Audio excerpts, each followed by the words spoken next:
things, keep things, you know, the air out and dust and everything. So when I'm done with my candle, I wash up the jar and save it for paints. Very nice, very nice. So today I am going to do a Dutch pour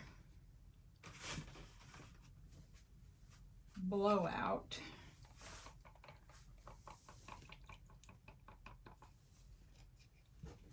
And it's going to be mostly greens. And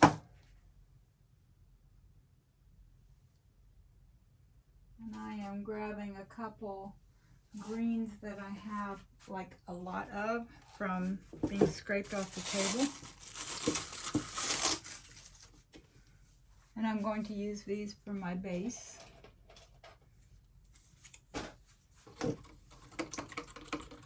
Actually, this one's looking more blue, but kind of a aqua green. Don't know if that's going to work or not. We'll see. Oh, and this one definitely looks blue. Okay, so those two are not going to work. Get rid of that real quick. I did not want to break out my big boy because it's so huge. I'm going to have to pour the paint into a cup and dilute it down.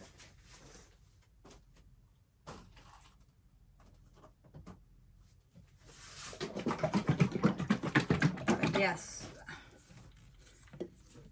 these you can get at Dollar General and the dollar store, I believe, for $1. Great.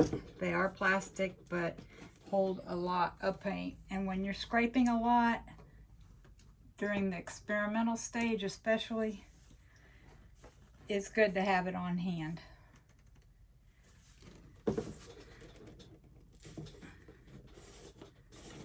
Getting worried, thought I wasn't going to get that open. Now this is kind of a sage green, so it actually might do quite nicely. Yeah. Oh, and it's very, very runny already, so no problem there. So I'm just going to pour a puddle of this.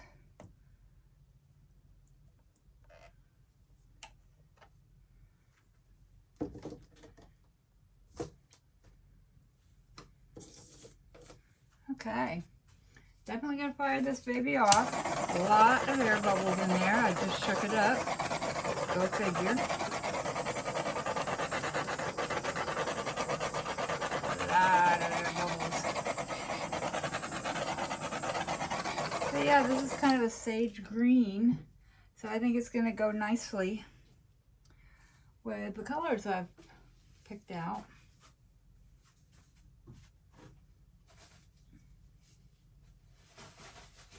Get my gloves.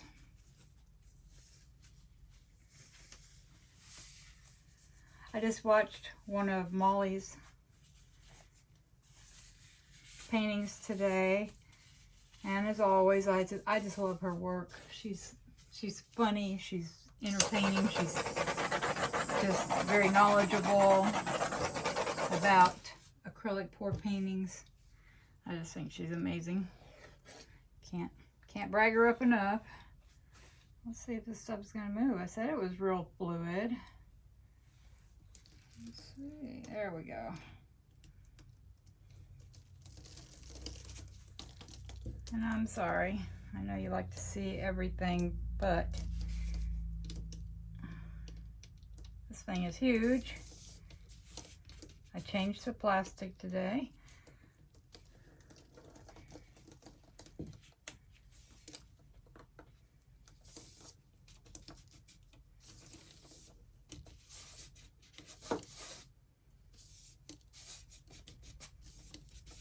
Get this all covered.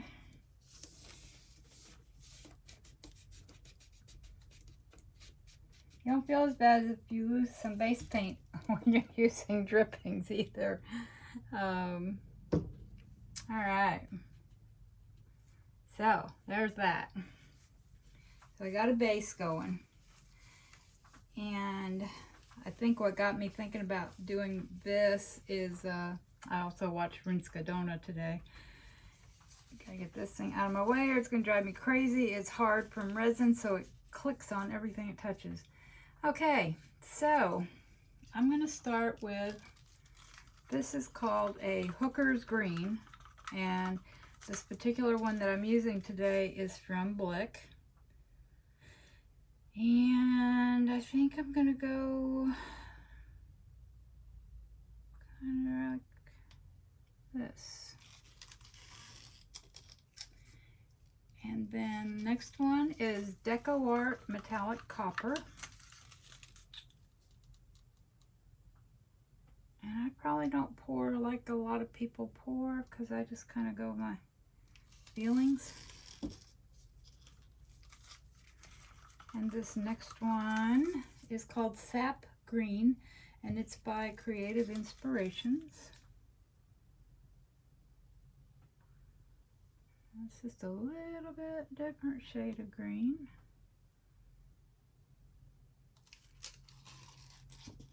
But it's very pretty, very pretty. And this one is by Modern Masters. And this is, I believe it's Apple Green, or Green Apple by Modern Masters. And it's also metallic.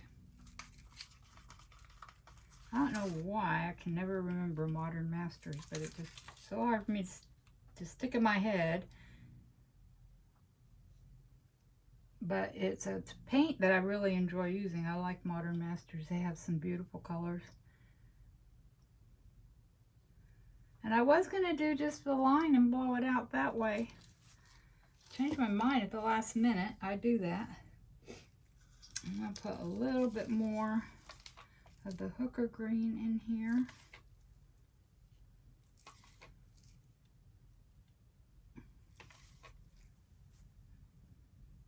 I don't want it to get lost at the bottom of the pile.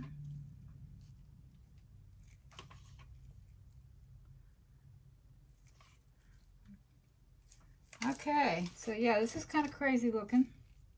And then I am going to put in, I mixed up some Amsterdam white. Add a little bit more water to that.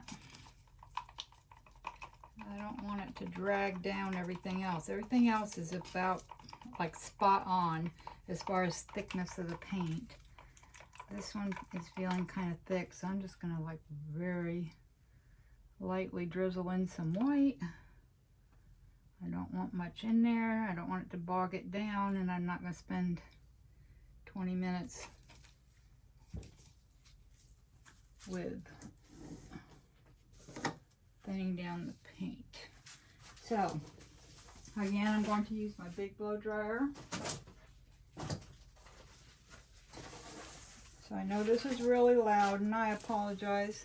And I'll try to do this as quickly as possible, but take your time when you're blowing out a Dutch pour, and try to get it to where you want it to be. So here we go.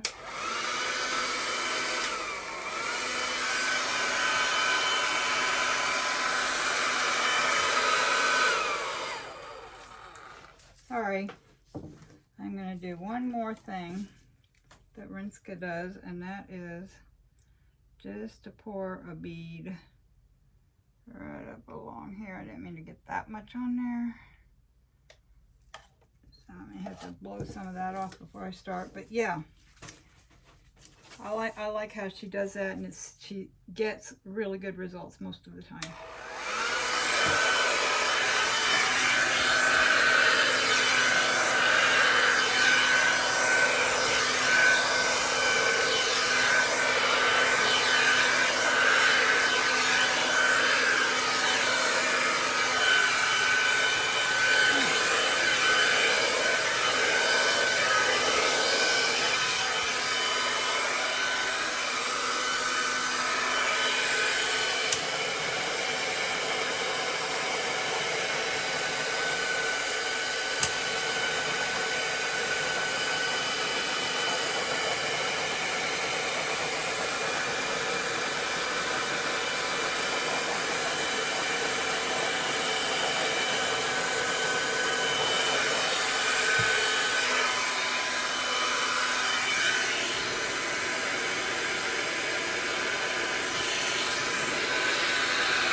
Okay, I'm really afraid I'm going to mess that up if I try to go at it with the blow dryer again.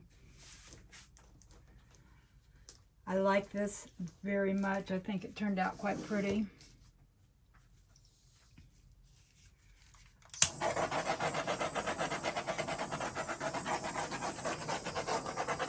don't know how true to color the camera is showing this, but these reddish areas that you see are copper.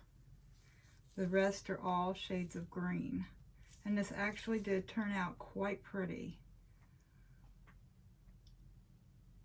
So yeah, I'm not going to mess with this a lot. I am going to try and turn it so that you can get a better perspective on it.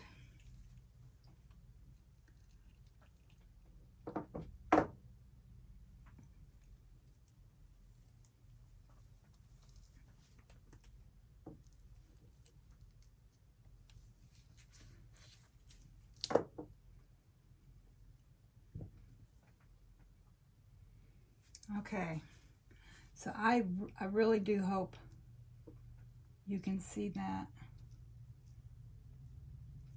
Trying to get that green corner right there, because that is so pretty.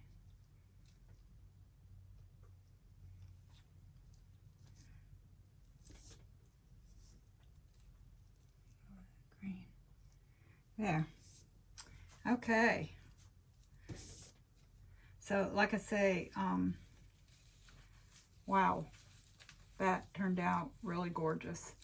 I have some beautiful lacing and cells, and I think what I'm going to do is bring the camera down and do a close-up, or possibly I can do it without him to turn this off. I'm not sure how long it's been going. That's going to make a huge difference. Yeah, it's already been 16 minutes. So I may have to trim some of this off. I hope that it will let me do it. But I'm going to try to zoom in so you can see. That is just amazing. The cells, the colors.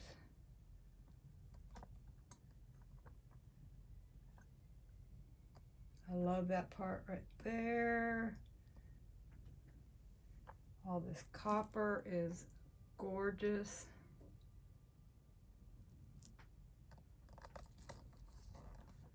More lacing. You look right in there.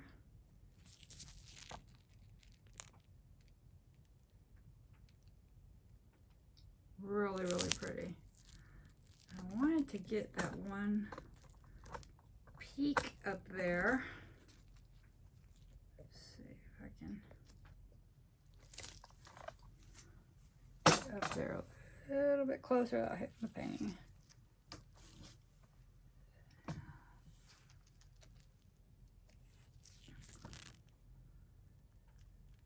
Yeah. I do not want to drop this phone in the painting. But yes, overall, it just turned out beautiful.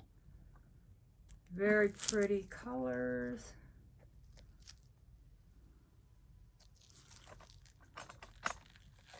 Very nice composition. Everything's well defined. There's no muddy. So overall, good one. See you next time. Bye-bye.